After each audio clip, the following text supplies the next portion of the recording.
السلام عليكم ورحمة الله وبركاته. كيفكن أصدقائي؟ إن شاء الله تكونوا بألف خير يا رب. اشتقت لكم كتير ورجعت لكم بفيديو جديد.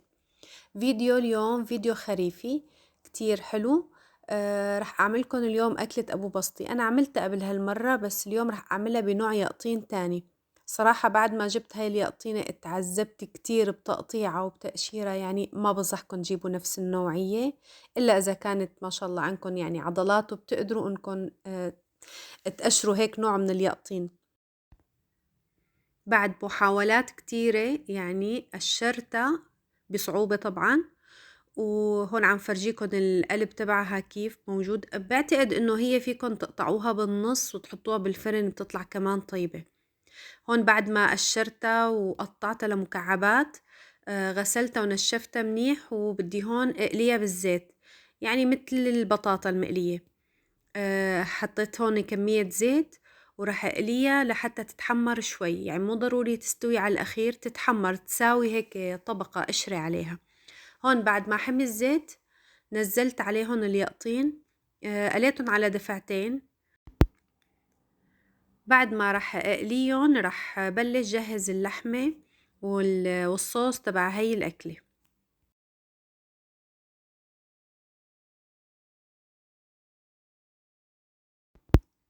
هون بلشت أول وجبة تخلص معي. هلأ رح شيلهم من الزيت ورح انقل الطنجرة على الغاز التاني مشان بدي استخدم هون اللحمة، الطنجرة التانية، وقلي فيها اللحمة لأنه هون قريبة على الكاميرا أكتر. فرح حط الزيت من جوا واشتغل على هاي الجهة بالطنجرة التانية.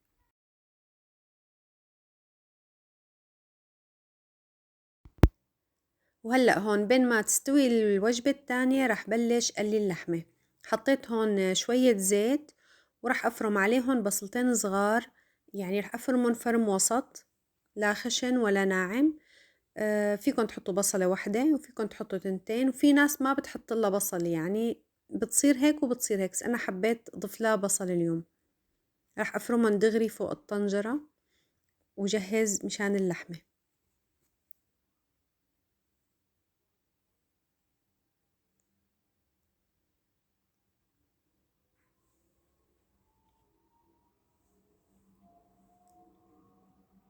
وهلأ بعد ما فرمت البصلة رح حركها شوي وضيف عليهم اللحمة. فيكن تستخدموا لحمة ناعمة، فيكن تستخدموا لحم بعظمه، في لحمة شقف، يعني يلي متوفر أو يلي بتحبوه. أنا جايبة هون لحمة شقف تقريبا نص كيلو. رح قليهم، خليهم يتحمصوا شوي قبل السلق، إنه هلأ بدي أسلقهم كمان بالمي يغلوا منيح ليستووا على الآخر. يعني أول شي خليهم ياخدوا لون وأضيف عليهم البهارات. أنا ما بستخدم بهارات كتير لهي الأكلة. راح أحط لها شوية حب هيل وفليفلة حمرا ناعمة حلوة، راح أضيفها هالمرة مو حدة. وراح أضيف لها نص قرن فليفلة كمان. هاي حب الهيل اللي ما بيحب يطلع له حبة بالأكل أو شي، فهي طريقة فيكن تحطوا الحبات هيك بعودة تبع الأسنان، هيك بتشبكون كلهم مع بعض، وبس تستوي الأكلة فيكن تشيلوا العودة مثل ما هي من قلب الطبخة.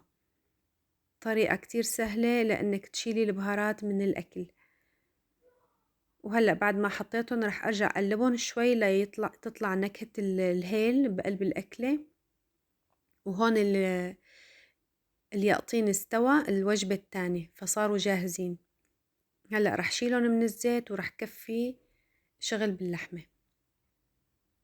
هون رح أقطع كمان نص حبة فليفلة. هاي الفليفلة حدة، فرح أقطع نص واحدة بس، ما رح كتر مشان بنتي الصغيرة تقدر تاكل يعني. وهلا رح أضيف لها الملح، ورح أضيف كمان الفليفلة الحمراء. هون رح أضيف معلقتين فلفل أسود، معلقتين صغار طبعا، صغار كتير يعني. هي طيبة كتير الفلفل الأسود مع هاي الأكلة، يعني تعطيها نكهة كتير طيبة. هون الكاميرا ما بعرف شو صار لها. هون هاي الفليفلة الحلوة اللي حكيت لكم عنها نضيفها بتعطيها لون وطعمة كمان كتير طيبة. هو بس هدول البهارات اللي بنستخدمهم، ما رح نضيف أنواع تانية من البهارات. هلأ عم ضيف مي سخنة تغمرهم منيح، ورح أتركهم لحتى يغلوا مزبوط. وهلأ بس لحتى يغلوا كتير منيح وتستوي اللحمة على الآخر، رح أضيف عليهم دبس البندورة أو معجون الطماطم. رح أضيف معلقتين كبار بعد ما يغلوا طبعا، مو هلأ، هون بس غلوا واستوت اللحمة ضفت عليهم معجون الطماطم. رح أحط معلقتين كبار وخليهم يغلوا معاهم، يعني مع الدبس البندورة شي دقيقتين 3 يعني بس تتعقد. وراح أضيف بهاي المرحلة كمان الحمص، حمص حب. فيكن يعني تجيبوه معلبات، وفيكن إنه تنقعوه بالبيت وتسلقوه، يعني المهم إنه يكون مستوي بهاي المرحلة.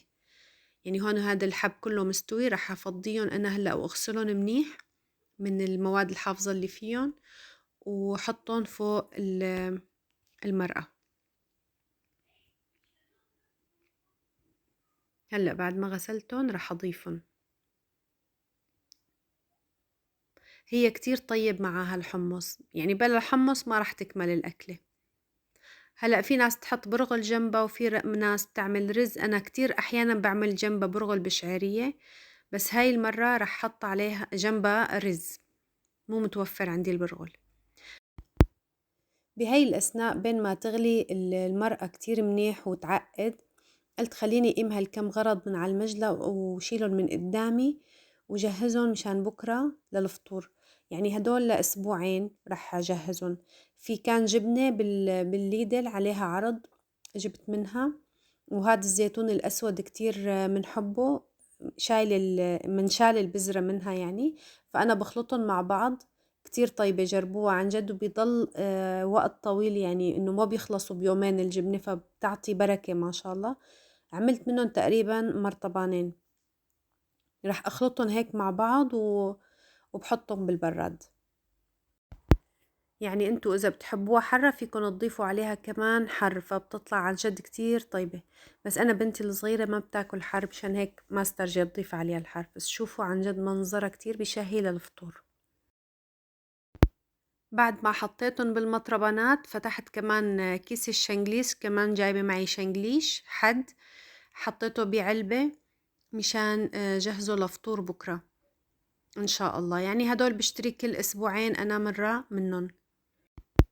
وهلأ بعد ما خلصتهم كان هون المرقة تعقدت وصارت غير شكل. ضفت القرع عليها بهي الطريقة وحركتهم شوي، تركتهم تقريبا يعني 3 دقايق 4 دقايق يغلوا وهيك كانت. لا كمان ضفت عليهم حمض الليمون.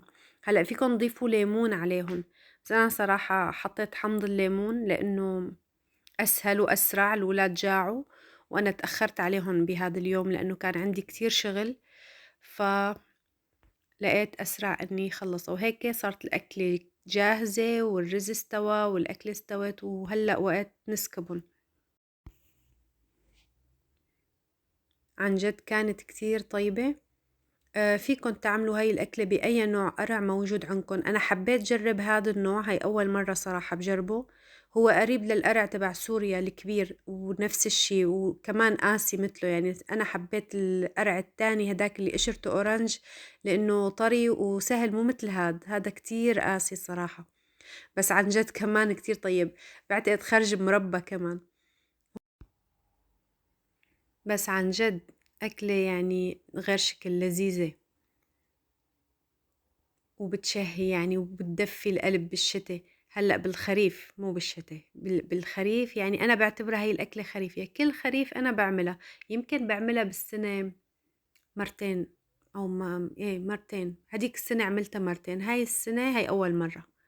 شوفوا لي هالمنظر بشهي عن جد، ما شاء الله كتير كتير طيبة. هون أنا بعد ما سكبت قلت لا لازم نشرب جنبها شي. طبعا حطيت الحد جنبها لأنه هي يعني مع حد بتطلع أطيب وأطيب كمان. حبيت أعمل جنبها مشروب كتير طيب، وأنا وولادي كتير بنحبه. جبت الفيمتو وجبت معه هو فيك تحطوا معاها سبرايت، فيكم تحطوا معها 7 اب. جبنا نحن مو 7 اب، هاي اللي بالليمون، هي مثل السفن اب بس بالليمون بتكون، نوع تاني يعني. هي اللي بألمانيا بيعرفوها. فبتضيفوها فوق الفيمتو، عن جد بتعطي طعمة كتير طيبة، مشروب كتير كتير طيب وجنب الأكل يعني. حبيناه وصحتين وهنا للجميع. عن جد كانت أكلة غير شكل، برجع بقلكن. اليقطين أكلة خريفية، جربوها ما رح تندموا عن جد. وهيك أكلتنا صارت جاهزة وخلصت لليوم. وبعد الغدا شو لازم نشرب كاسة متة. هيك بكون خلص الفيديو لليوم. بتمنى يكون إنه عجبكم واستمتعتوا بمشاهدته واستفدتوا منه لو بشي بسيط. تابعوني بفيديوهات جديدة وبشوفكن، ويلا مع السلامة.